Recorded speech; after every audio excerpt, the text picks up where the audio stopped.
قیام اللیل کے اوپر کوئی بھی بندہ دوسرے کو تنگ نہیں کرتا، لیکن قیام النہار ایسا ہے کہ جب آپ اللہ کے لیے گواہ بن کر کھڑے ہوتے ہیں، امر بالمعروف و نہی عن المنکر کرتے ہیں، تو بڑے بڑے آپ کے قریبی لوگ بھی آپ کی مخالفت کے لیے آمادہ ہو جاتے ہیں۔ یہ جو سورۃ المدثر کی شروع کی آیات ہیں، یہ نبی صلی اللہ علیہ وآلہ وسلم پہ جو شروع کی وحی نازل ہوئی ہیں ان میں سے ایک ہے۔ صحیح بخاری اور صحیح مسلم دونوں میں حدیث موجود ہے کہ نبی صلی اللہ علیہ وآلہ وسلم پہ سب سے پہلی وحی نازل ہوئی تھی، اقرأ بسم ربک الذی خلق خلق الانسان من علق، سورۃ العلق کی ابتدائی 5 آیات۔ پھر اس کے بعد صحیح بخاری اور مسلم میں آتا ہے کہ نبی علیہ السلام پہ جو وحی کا سلسلہ تھا، اس میں فترت کا پیریڈ آ گیا، ایسا پیریڈ جس میں آپ صلی اللہ علیہ وآلہ وسلم پہ کوئی وحی نازل نہیں ہوئی، اور اس کی وجہ سے آپ صلی اللہ علیہ وآلہ وسلم بڑے غم زدہ بھی تھے۔ آپ تو چاہتے تھے جلدی جلدی قرآن نازل ہو، اور اسی دوران کافروں نے طرح طرح کی باتیں بھی کرنا شروع کر دی۔ تو فترت کے پیریڈ کے بعد جو پہلی وحی نازل ہوئی ہے وہ سورۃ المدثر کی ابتدائی آیات ہیں، لہٰذا آپ صلی اللہ علیہ وآلہ وسلم پہ جو شروع کی وحی نازل ہوئی ہیں ان میں سے یہ بھی چند آیات ہیں۔ بخاری اور مسلم میں اس کی ڈیٹیل آتی ہے کہ آپ صلی اللہ علیہ وآلہ وسلم فرماتے ہیں کہ جو غار حرا میں مجھ سے ایک فرشتے کی ملاقات ہوئی، جو پوری ڈیٹیل بخاری مسلم میں آئی ہے کہ انہوں نے حضرت جبرائیل علیہ السلام انسانی شکل میں سامنے آئے اور ان کا اقرا پڑھیے، تو آپ صلی اللہ علیہ وآلہ وسلم نے کہا کہ میں پڑھا ہوا نہیں ہوں۔ 3 دفعہ یہ عمل ریپیٹ ہوا، اور پھر جبرائیل نے آپ صلی اللہ علیہ وآلہ وسلم کو اپنے ساتھ سینے کے ساتھ لگایا اور پھر پڑھایا، تو آپ صلی اللہ علیہ وآلہ وسلم نے یہ آیات پڑھی۔ بخاری اور مسلم میں یہ حدیث ملتی ہے کہ آپ علیہ السلام فرماتے ہیں کہ غار حرا میں جو مجھ پہ فرشتہ نازل ہوا تھا، پھر کچھ عرصہ کے لیے وہ مجھ پر نازل نہیں ہوا، اللہ کی آیات لے کر نہیں آیا۔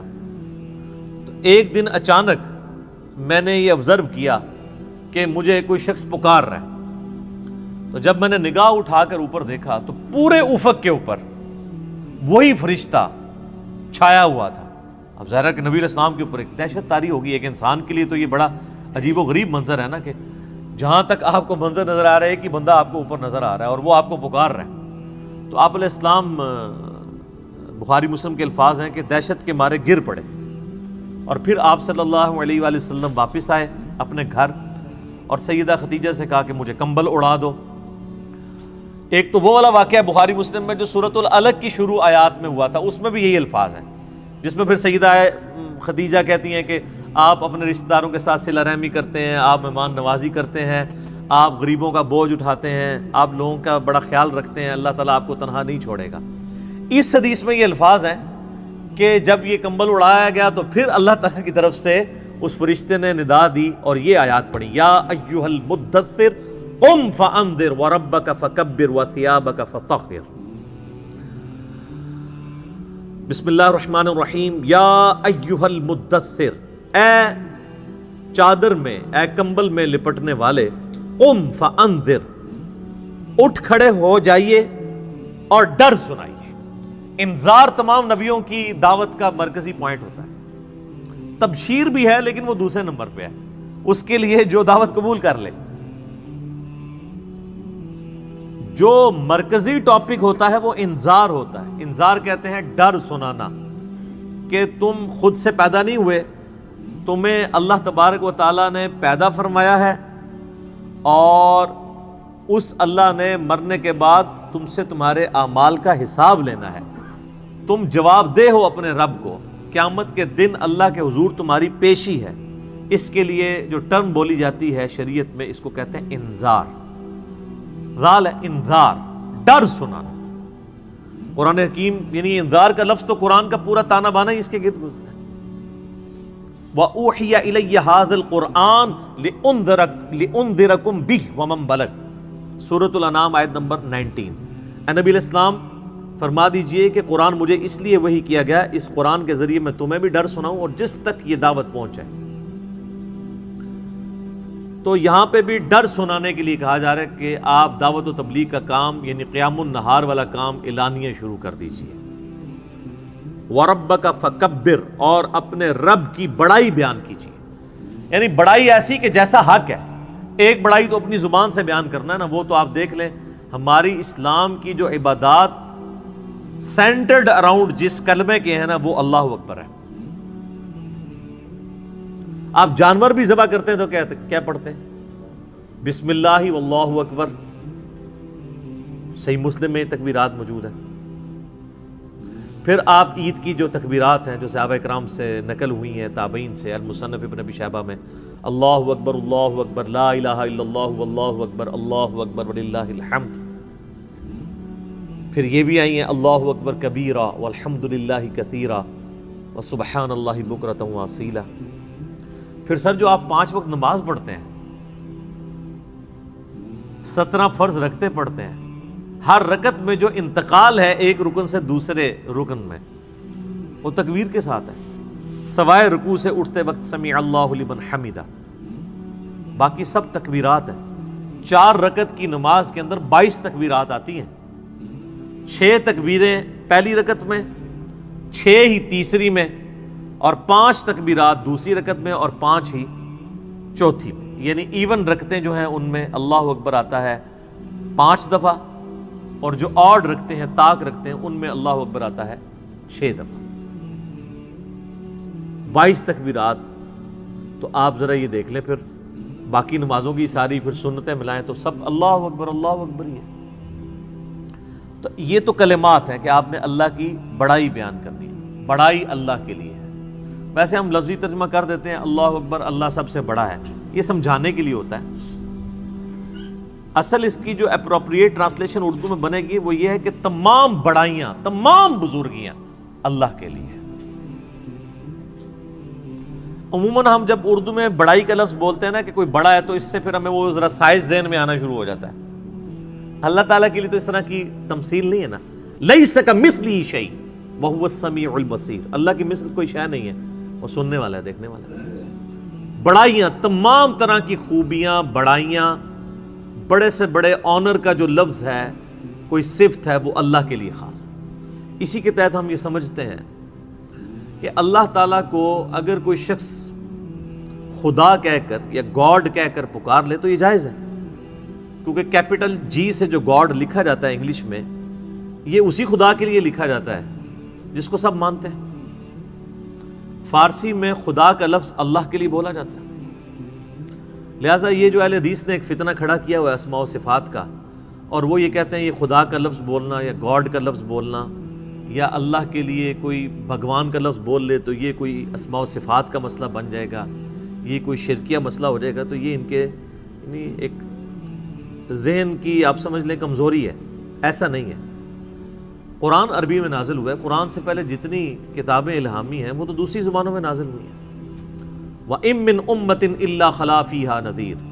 اللہ تعالیٰ فرماتا ہے کوئی ایسی امت نہیں گزری جس میں ہم نے کوئی نہ کوئی ڈر سنانے والا نہ بھیجا. تو ایک تکبیر تو ہے کہ آپ نے الفاظ بولنے ہیں، اور ایک تکبیر جو مشکل تکبیر ہے وہ دعوت و تبلیغ کا کام ہے کہ اللہ کی بڑائی بیان کرو جس طرح کے بیان کرنے کا حق ہے. دنیا پہ اللہ کی بڑائی قائم کر کے دکھائی ہے اللہ کے محبوب صلی اللہ علیہ وآلہ وسلم نے. یعنی وہ هو الذی ارسل رسولہ بالہدی ودین الحق لیظہرہ علی الدین کلہ ولو کرہ الکافرون ولو کرہ المشرکون. وہی اللہ ہے جس نے الہدی یعنی قرآن اور دین حق کے ساتھ اپنے پیغمبر کو مبعوث کیا تاکہ اسے تمام ادیان پر غالب کر دے، خواہ کافر اس کا برا مانے. مسند احمد میں حدیث ہے، نبی علیہ السلام فرمایا قیامت اس وقت تک قائم نہیں ہوگی جب تک کہ دنیا کے ہر گھر میں میرا پیغام نہ پہنچ جائے اور لوگ چاہتے ہوئے یا نہ چاہتے ہوئے اس دعوت کو قبول کر لیں. اچھا، یہ بات صحابہ کرام کو تو شاید سمجھ نہ آئی ہو کہ یہ کیسے پاسبل ہے کہ دنیا کے ہر گھر میں اتنا بڑا ڈیٹا کون رکھ سکتا ہے. لیکن سر آج یوٹیوب حفظہ اللہ، گوگل دامت برکاتوں عالیہ، اسلام کے بارے میں کوئی اسٹڈی کرنا چاہے تو اس تک نہیں بات پہنچ سکتی. پہنچ کی ہوئی ہے. ایک واقعہ ہوتا ہے پوری دنیا کے اندر وہ واقعہ پہنچ جاتا ہے. تو یہ ایک میڈیا کی برکت سے یہ ساری چیزیں ہوئی. اور پھر جب یہ یعنی ایک مزید آگے معاملہ بڑھے گا تو پھر تو دعوت الحمدللہ گھر گھر تک پہنچے گی. تو اس رب کی بڑائی بیان کرو، ایک تو بولنے کے اعتبار سے، باقی پریکٹیکلی بھی اس کے لیے آپ اللہ تعالیٰ کے گواہ بن کر کھڑے ہو جائیں اور انسانیت کے اوپر حجت تمام کریں.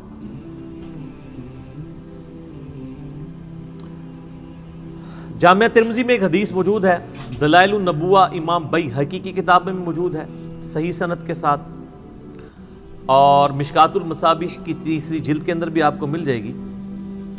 سیدنا جابر بن عبداللہ رضی اللہ تعالیٰ عنہ پوچھتے ہیں نبی علیہ السلام سے، اے اللہ کے محبوب صلی اللہ علیہ وآلہ وسلم، آپ پر نبوت کب واجب ہوئی؟ آپ کب نبی بنائے گئے؟ تو آپ صلی اللہ علیہ وآلہ وسلم نے فرمایا، میں اللہ کے ہاں اس وقت بھی خاتم النبیین لکھا ہوا تھا جبکہ آدم علیہ السلام ابھی روح اور جسم کے درمیان تھے. ایک روایت میں آتا ہے کہ آدم علیہ السلام ابھی مٹی اور پانی کے درمیان تھے، میں اللہ کے علم میں اس وقت بھی خاتم النبیین لکھا ہوا تھا. ظاہر ہے اللہ کے ڈیوائن نالج میں تو تھا.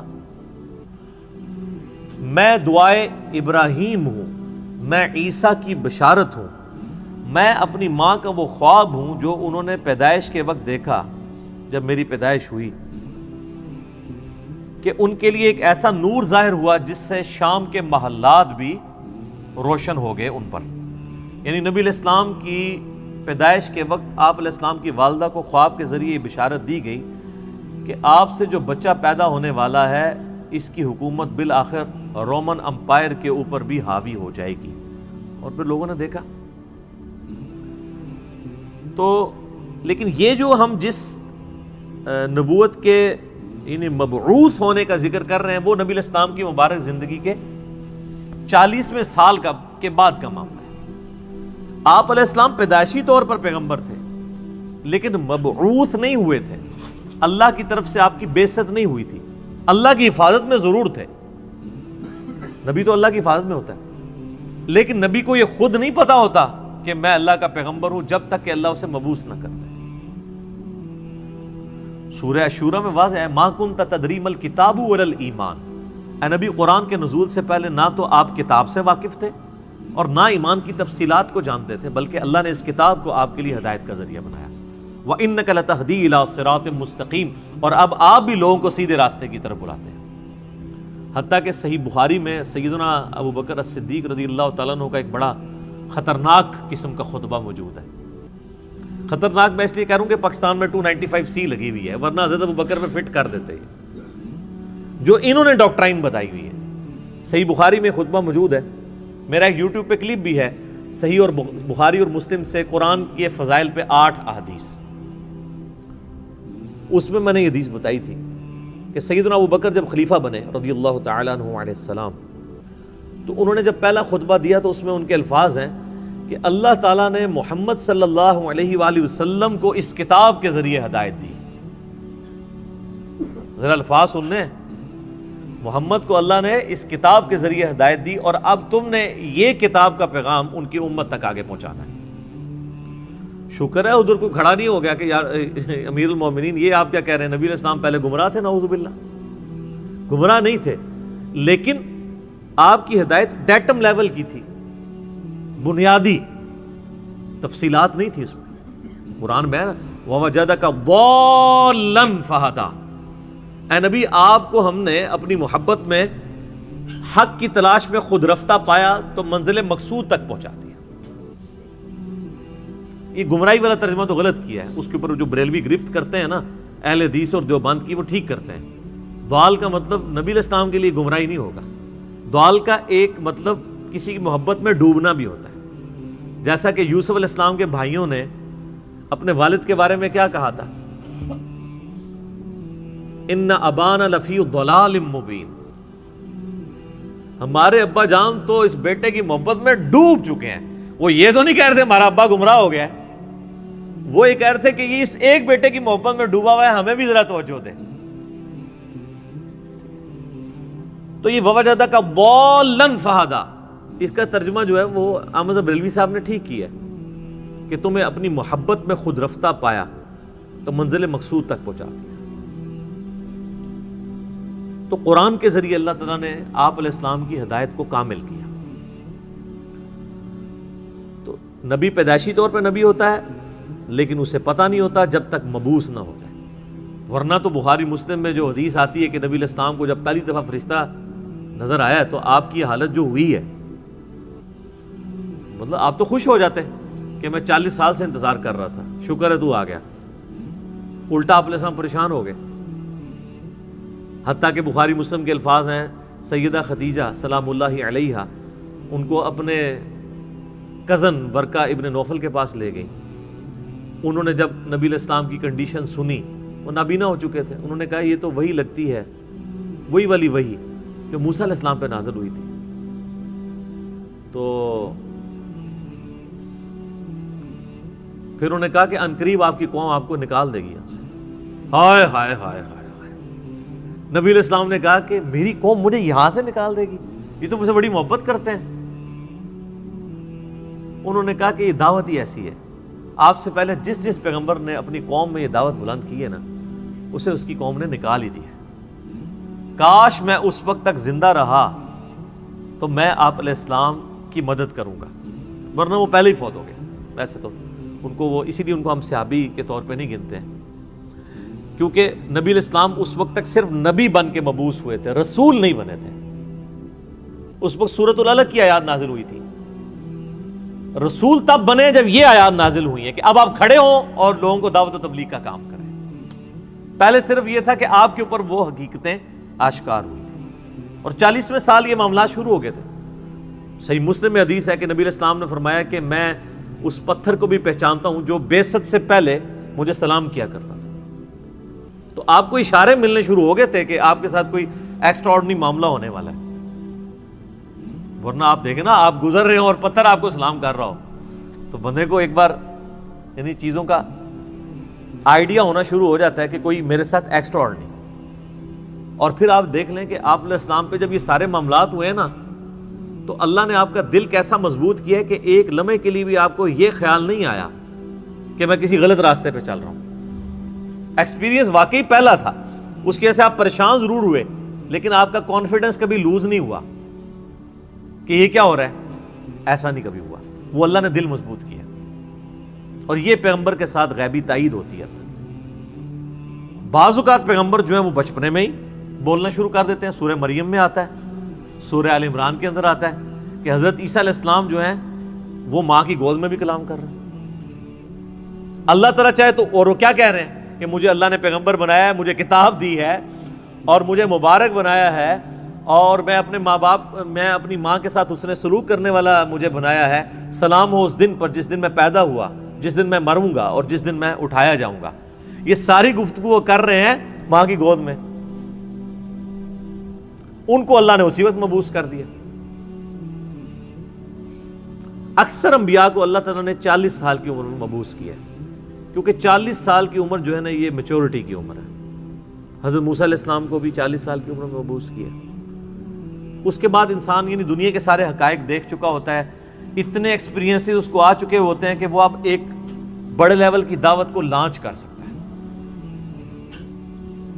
اور جو لوگ ذرا اس سے پہلے شروع ہو جاتے ہیں دعوت کے حوالے سے، تو وہ اللہ تعالیٰ کی طرف سے کوئی ایکسٹراڈنری کسی کے ساتھ معاملہ ہو سکتا ہے، جس طرح حضرت عیسیٰ علیہ السلام تھے. اور جب انہوں نے یہودیوں کو ایڈریس کرنا شروع کیا ہے، اس وقت ہارڈلی آپ کی عمر 25 سال تھی حضرت عیسیٰ علیہ السلام کی، جب یروشلم میں جا کے انہوں نے یہودی پادریوں کو للکارنا شروع کیا. بڑے بڑے بزرگوں کی گستاخیاں جب حضرت عیسیٰ نے شروع کی ہیں، اس وقت ان کی عمر صرف 25 سال تھی. وہ تو ہی کہتے تھے نا گستاخی ہو رہی ہے ہمارے ساتھ، تو گستاخی سمجھتے تھے، کیونکہ حضرت عیسیٰ علیہ السلام ان کو کرٹیسائز کرتے تھے. میٹھی میٹھی باتیں نہیں کرتے تھے، میٹھی میٹھی باتیں کرتے تو وہ ہاتھ ڈالتے. وہ کہتے تھے تم یہ کہتے ہو اور کتاب میں یہ لکھا ہوا ہے، تم خود یہ کرتے ہو. تو انہوں نے کہا پکڑ لو اس کو. قتل کے درپے ہو گئے. وہ تو اللہ تعالیٰ نے ان کو زندہ اٹھا لیا، ورنہ وہ تو قتل کر ہی دیتے حضرت عیسیٰ علیہ السلام کو. تو اس میں میں ایک بڑا تلخ جملہ بولتا ہوں کہ حضرت عیسیٰ علیہ السلام جو یہودیوں نسل تھے، یہودیوں نے اپنے علماء کے زیر اثر ان کے قتل کے اوپر آمادگی ظاہر کر دی. یہ علماء کا فتنہ اتنا بڑا فتنہ ہے کہ یہ فتنہ وقت کے پیغمبر کے خلاف بھی کھڑا ہو جائے تو اس کو بھی دنیاوی طور پہ فیل کر دیتا ہے. دنیاوی طور پہ تو فیل ہی ہے نا. 12 بندے صرف ایمان لے کے آئے, اپنی بھی جان اللہ نے بچائی. دنیا میں تو یہ دیکھا جاتا ہے نا اس کے کروڑوں فالوور ہوں, تبھی تو بتا رہے ہوتے ہیں نا جی جناب اتنا بڑا اجتماع ہوا ہے, اتنے جلسے میں لوگ آئے. وہ کیوں بتا رہے ہوتے ہیں؟ کامیابی کے لیے. حضرت عیسیٰ علیہ السلام کے جلسے میں کتنے لوگ ہوتے تھے؟ 12, وہ بھی 2 بھی گلیلیا جھیل کے کنارے جا کے. وہ باقی تو بات ہی نہیں سنتے تھے, انہوں نے 2 بیوں کو بات سمجھ آ گئی. وہ جناب اللہ کی مرضی ہے کسی کو بات سمجھ آ جائے. ابو جہل کو سمجھ نہیں آئی ہے, بلال حبشی کو سمجھ آ گئی ہے, عمار ابن یاسر کو سمجھ آ گئی ہے, یاسر اور سمیہ کو سمجھ آ گئی ہے رضی اللہ عنہم اجمعین وعلیہم السلام اجمعین. والذین جاہدوا فینا لنہدینہم سبلنا, جو لوگ کوشش کریں گے انہی کو بات سمجھ آئے. تو نبی علیہ السلام کا باقاعدہ حکم ہوا ہے کہ آپ نے اپنے رب کی بڑائی کے لیے کھڑے ہو جانا ہے. وَثِيَابَكَ فَطَهِّرْ, اور اپنے کپڑوں کو پاک رکھنا ہے. یعنی پیغمبر مبعوث ہوا ہے اور اسے کپڑوں کی پاکیزگی کا حکم دیا جا رہا ہے. اور صوفیاء کے ہاں جس نے سب سے زیادہ گندے کپڑے پہنے وہ اتنا بڑا بزرگ ہوتا ہے. Point to be noted. ہاں آپ تصوف کی کتابیں پڑھ کے دیکھیں سر, یہ تذکرۃ الاولیاء جو ایک سمجھ لیں مدر بک ہے تصوف کی, شیخ فرید الدین عطار المتوفی 632 ہجری, جس کے حوالے فضائل اعمال, فضائل صدقات, فضائل سنت, یہ سارے بزرگ بابوں کی کتابوں میں ملیں گے, جن سے اب طارق جمیل صاحب نے بھی اعلان برات کر دی ہے اللہ کے فضل سے. وہ سارے واقعات ادھر سے ہی چھاپے مارے ہوئے ہیں. اس میں آپ کو کئی بزرگوں کا ملے گا کہ ان کو جوئیں پڑی بھی ہوتی تھی, اگر کوئی جوں کی نیچے گرتی تھی وہ اٹھا کے پھر رکھ لیتے تھے اوپر, کہتے تھے میرے اللہ کی مہمان ہے. لوگ کہتے ہیں سبحان اللہ. اور بخاری مسلم میں موجود ہے ایک صحابی کے سر میں جوئیں پڑ گئی اور نبی علیہ السلام کے ساتھ انہوں نے احرام یعنی باندھا ہوا تھا. تو انہوں نے کہا یا رسول اللہ مجھے یہ تو جوئیں پڑ گئی ہیں, جوئیں تنگ کر رہی ہیں, تو مجھے اجازت دیں میں بال منڈوا دوں. اب آپ جب تک احرام کی ساری پابندیوں سے آزاد نہیں ہوتے ہیں اس وقت تک تو بال نہیں منڈوا سکتے.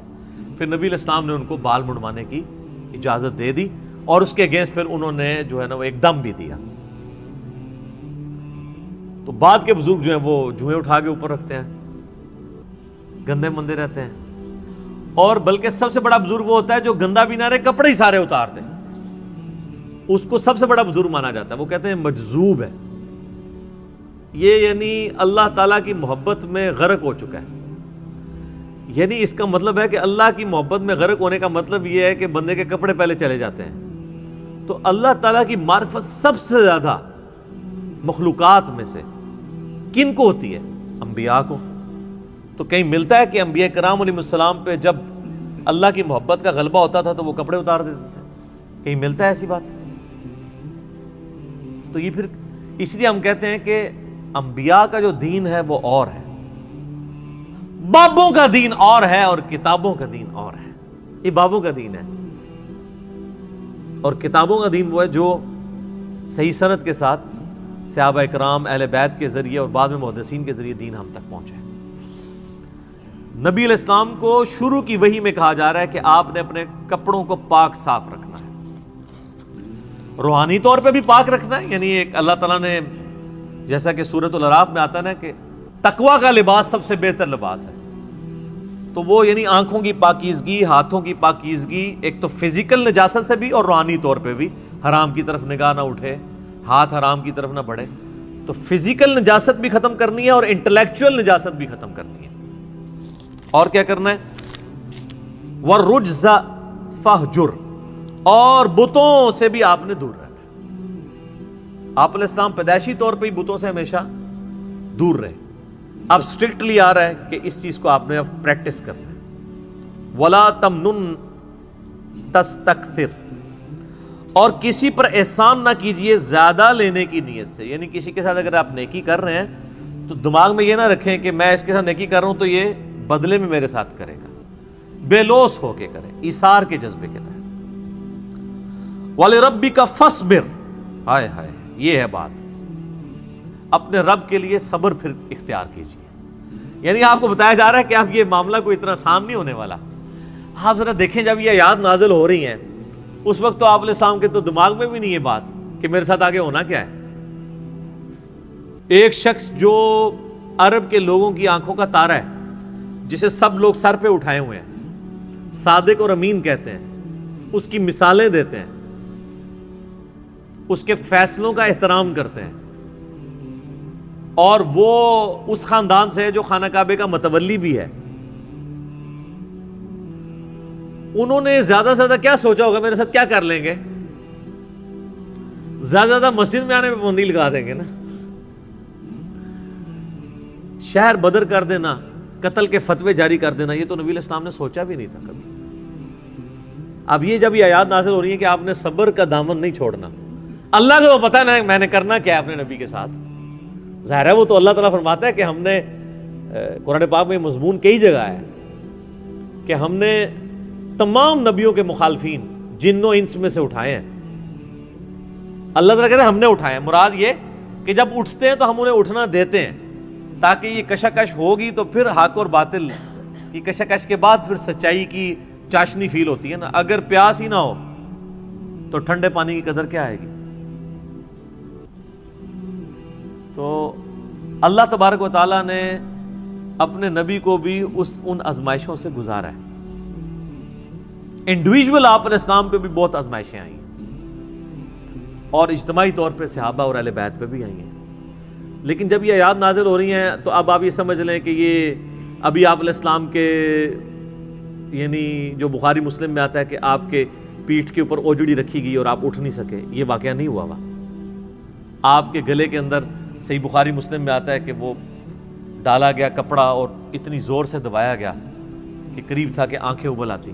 یہ واقعہ نہیں ہوا ہوا. طائف کا واقعہ نہیں ہوا کہ جس میں پتھر اتنے مارے گئے کہ مبارک خون سے جوتیاں بھی بھر گئیں. یہ واقعہ نہیں ہوا ہوا. پھر قتل کے فتوے کے رات کے وقت سیدنا ابوبکر کو ساتھ لے کے اور مولا علی کو اپنے بستر پہ لٹا کے آپ علیہ السلام ہجرت کے لیے نکل گئے. یہ واقعہ بھی نہیں ابھی ہوا ہوا. اور سر پر مدینے میں تو لائف ہی پوری ڈائنامک, جاتے ہی یہودی متھے مار لگ گئے, جا کے منافقین اوپر سے کلمہ پڑھ لیا, پیچھے سے وہ یعنی جڑیں کاٹتے رہے.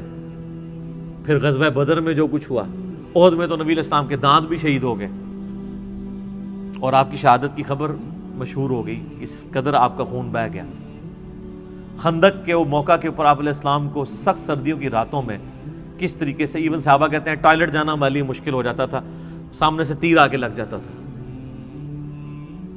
اس کے بعد پھر صلح حدیبیہ والی جو مشقت کاٹنی پڑی, اتنا پیدل سفر کر کے, پھر ایک پیس ٹریٹی کر کے واپس جانا پڑ گیا, عمرہ بھی نہیں کیا. پھر غزوہ خیبر والی جو ایک معاملہ آیا وہ کئی ہفتوں تک. اس کے بعد پھر فتح مکہ کے لیے 10,000 کے صحابہ کو کے لشکر کو لے کے نکلے رمضان کے مہینے کے اندر. ہم لوگ ادھر ایسی میں بیٹھے ہوئے ہیں. اور پھر ختم نہیں ہوا معاملہ, فوراً فتح مکہ کے 3-4 مہینے کے بعد قبیلہ حوازن کے ساتھ جو ہے وہ جنگ غزوہ حنین ہو گئی. 12,000 کا لشکر تھا.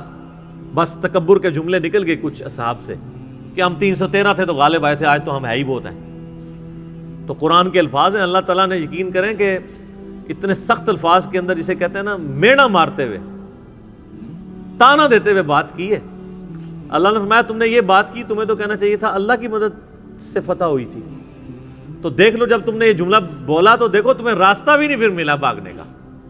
80 بندے بخاری مسلم میں آتا ہے نبی علیہ السلام کے ساتھ رہ گئے, صرف 12,000 میں سے 80 بندے, باقی سب بھاگ گئے. وہ سامنے سے تیر ہی ایسے لگے ان کو. وہ تیر کے بڑے ایکسپرٹ تھے قبیلہ وازن کے لوگ. اور پھر پیرلل میں جناب وہ رومن امپائر نے نبی علیہ السلام کا سفیر قتل کر دیا. آپ نے غزوہ موتا کے لیے جو ہے وہ وہاں بھی مہم روانہ کر دی زید ابن حارثہ کی سرکردگی میں, اتنے معاذوں کے اوپر پیرلل میں. اور پھر اس کے بعد غزوہ موتا کے بعد پھر وہ غزوہ تبوک کے لیے آپ علیہ السلام خود, جسے وہ جیش العسرہ کہا جاتا ہے,